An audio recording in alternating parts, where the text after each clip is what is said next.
Hey everyone, in this video I'll show you how to create a drop-down list and display different values in Excel step by step.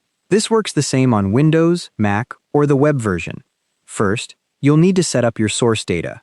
Create a two-column table somewhere on your spreadsheet. Put the values you want to show in the drop-down in column A. These could be things like apple, banana, orange. Then in column B, put the corresponding values you want to actually store or return, like A001, B002, C003. This is your reference table.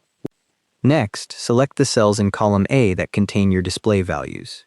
Once they're selected, look at the top left corner of your Excel window. You'll see the name box just to the left of the formula bar. Click on the name box, type a one-word name like display values, and press enter. This creates a named range you'll use in a moment. Now let's create the dropdown. Click on the cell where you want the dropdown to appear. You'll see a border around the selected cell.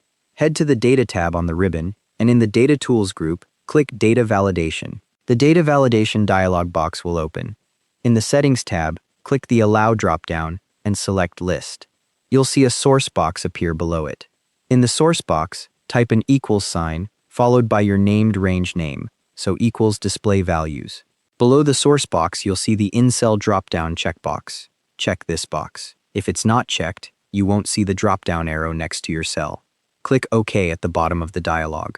The dialog closes, and you'll see a small dropdown arrow appear to the right of your cell. You've successfully created the dropdown list. Now here's how to display the different stored value. Click on the cell adjacent to your dropdown cell, typically the cell to the right. This is where the corresponding value will appear.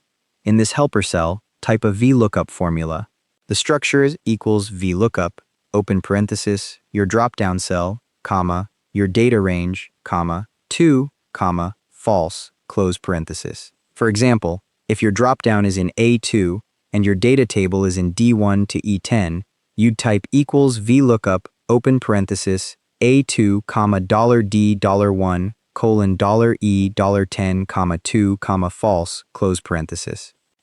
Press enter. The formula calculates and displays the corresponding value from column B of your data table. Now when you click the drop-down arrow and select a value, the helper cell automatically updates to show the stored value that matches your selection. Test it by selecting different values from the drop-down. Each selection should trigger the vlookup to update the helper cell with the matching stored value. Quick tips. If you don't want people seeing your source data table, you can hide that column or move it to a separate sheet. Also, the dollar signs in the vlookup make the data range absolute, so if you copy the formula down to other cells, it'll still reference the correct table. And if you need to remove the formula dependency later, just copy the helper column and paste as values. And that's all there is to it. Thanks for watching.